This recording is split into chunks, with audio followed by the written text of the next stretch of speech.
Bismillahirrahmanirrahim. Assalamualaikum warahmatullahi wabarakatuh. Alhamdulillahirabbil alamin wa bihi nasta'in ala umuri dunya waddin. Assalatu wassalamu ala sayyidina wa habibina Muhammadin wa ala alihi wa sahbihi wa man tabi'ahum bi ihsan ila yaumiddin wa ba'd. Sahabat Ngabar TV yang kami muliakan, alhamdulillahirabbil alamin. Hari ini kita masih bisa melaksanakan ibadah puasa dalam kondisi sehat walafiat, tidak kurang apapun. Hal ini harus kita syukuri dengan sebanyak mungkin memanfaatkan hari-hari di bulan Ramadan dengan ibadah semaksimal mungkin, dan tujuan kita adalah mendapatkan ridho dari Allah Subhanahu wa taala. Hari ini kami akan menyampaikan tentang pentingnya keluarga sebagai pilar peradaban. Jadi, kalau kita bicara tentang peradaban Islam, hal yang terpenting adalah unit terkecil dari peradaban itu sendiri, yaitu keluarga.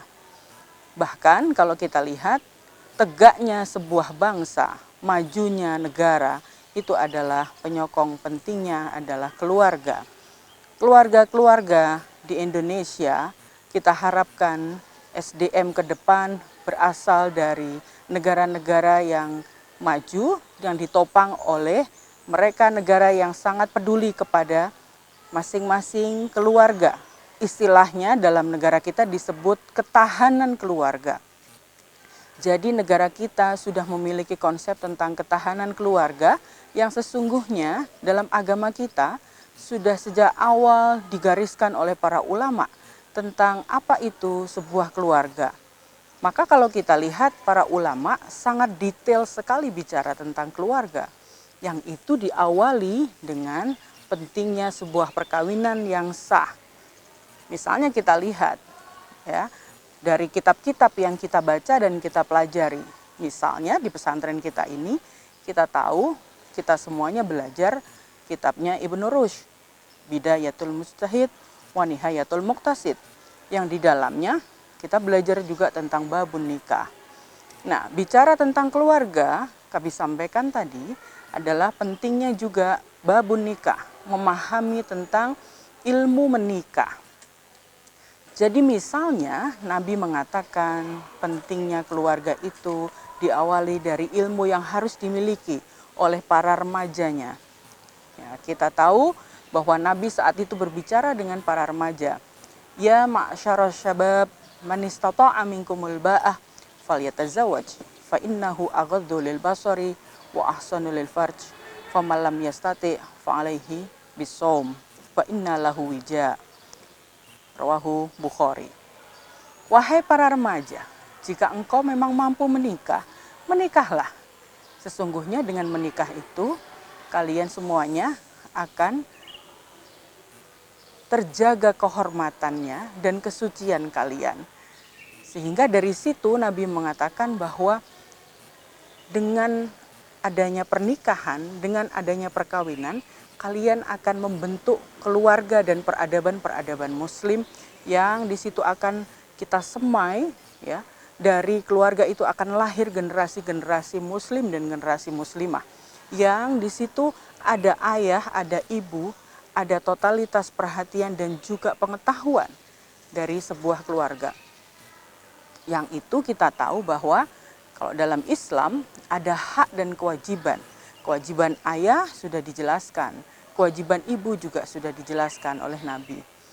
Nah, justru yang paling penting hari ini saya kira kita butuh untuk mengaktualisasikan nilai-nilai dari agama kita. Misalnya, ya, yang paling penting prinsip mendasar dari sebuah bangunan peradaban Islam yang itu kita bangun dari fondasi keluarga adalah tauhid.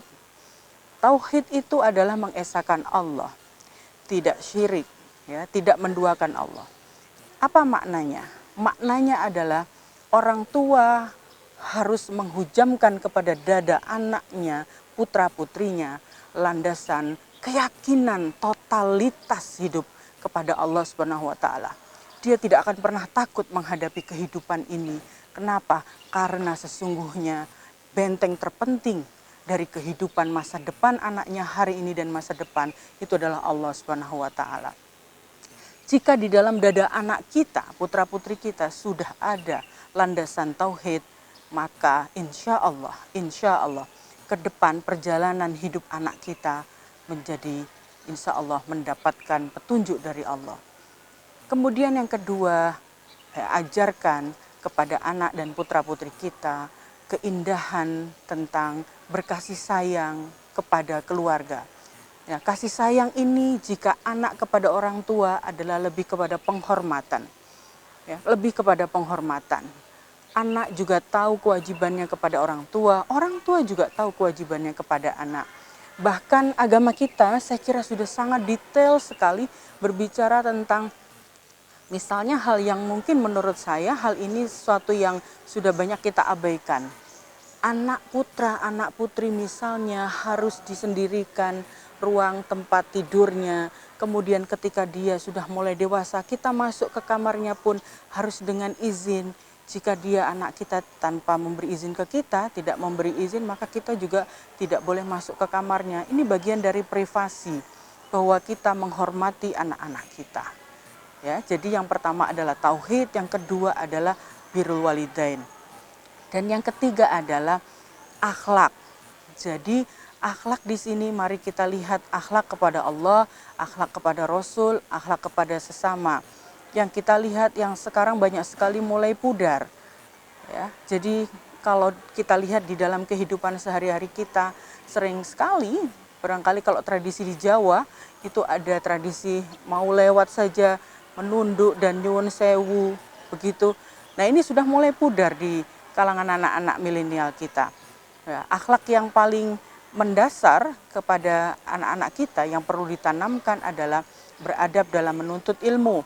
Misalnya di sini di pesantren Wali Songo Ngabar, kita alhamdulillah menanamkan nilai-nilai akhlak itu melalui pembiasaan akhlakul karimah ketika berbicara, ketika menerima tamu, ya, ketika makan, etika di dalam majelis, ya, kemudian juga ketika Ramadan seperti ini, anak-anak kita ngaji kitab Ta'limul Muta'alim, ya, dan juga akhlak lil banin itu, ya, dan akhlak lil banat.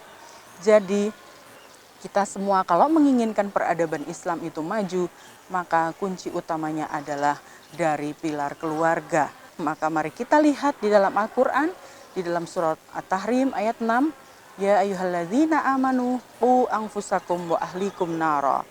Kita semuanya oleh Allah diminta, diperintahkan untuk menjaga diri kita dari api neraka dan juga menjaga keluarga kita.